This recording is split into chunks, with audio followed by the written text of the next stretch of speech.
السلام علیکم ورحمۃ اللہ وبرکاتہ۔ باب من اجاب الفتیا باشارۃ الید والراس، جس نے ہاتھ یا سر کے اشارے سے فتویٰ کا جواب دے دیا۔ فتویٰ ایک قسم کی تعلیم ہے جس میں وضاحت اور صراحت کی ضرورت ہوتی ہے۔ اشارہ اگرچہ وضاحت سے تصریح سے تھوڑا سا کمزور ہے، لیکن بوقت ضرورت ایسا اشارہ جس کی سمجھ لگ جائے، کوئی اور غلط فہمی کا اندیشہ نہ ہو۔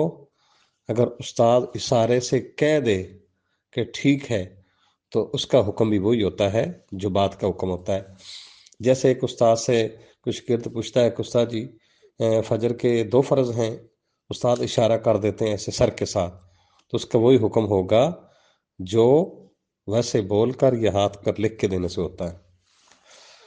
تو امام بخاری رحمہ اللہ تعالیٰ نے اس باب کے اندر 3 احادیث پیش کی ہیں۔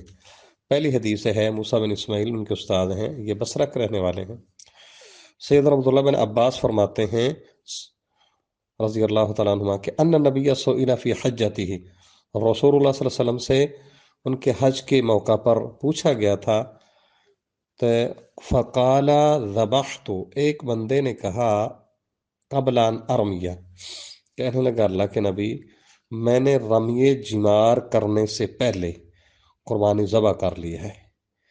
10 ذی الحجہ کو چونکہ کنکر مارے جاتے ہیں سورج کے اگنے کے فوراً بعد، تو کہنے لگا میں نے قربانی ذبح کر لی ہے کنکر مارنے سے پہلے۔ فَأَوْمَأَ بِيَدِهِ، آپ نے اپنے ہاتھ کے ساتھ اشارہ کیا، لا حرج، کوئی گناہ نہیں، اشارے کے ساتھ۔ اور اس نے پوچھا، پھر کسی اور نے پوچھا کہ خلقت قبل ان اذبح، میں نے قربانی ذبح کرنے سے پہلے سر منڈوا لی ہے، تو پھر رسول اللہ صلی اللہ علیہ وسلم نے اوما بیادی، ہاتھ کے ساتھ اشارہ کیا، کوئی حرج نہیں، خیر ہے۔ یہ حدیث ہے صحیح بخاری کے اندر 7 دفعہ آتی ہے۔ دوسری حدیث ہے اس کے اندر امام بخاری کو استاد مکی بن ابراہیم، یہ بلخ کا رہنے والے ہیں، یہ بلخ ہے کابل سے 643 کلومیٹر ہے۔ وہاں کے باشندے اصل میں ازبکی ہیں، فارسی ہیں، پشتو زبانیں بولتے ہیں، اور مزار شریف سے اس کا فاصلہ صرف 22 کلومیٹر ہے۔ یہ ایک ضلع ہے اصل میں بلخ، افغانستان کے علاقے میں۔ سیدنا ابو ہریرہ فرماتے ہیں رسول اللہ صلی اللہ علیہ وسلم نے فرمایا یقبض العلم، آئندہ زمانے میں علم اٹھا لیا جائے گا۔ یظہر الجہل والفتن، جہالت الفتنے عام ہو جائیں گے۔ ویکثر الحرج، اور حرج بہت زیادہ ہو جائے گا۔ قیلہ، پوچھا کہ اللہ کے نبی یا رسول اللہ صلی اللہ علیہ وسلم معامل حرج، حرج کیا چیز ہے؟ آپ نے اپنے ہاتھ کے ساتھ اشارہ کیا، حرفہا، ٹیڑھا کر کے، ایسے، ہاں جی، کہ جیسے کوئی چیز ایسی کاٹی نہیں جاتی، کنا ہو یرید القتل، گویا کہ آپ کی مراد اس سے قتل تھی۔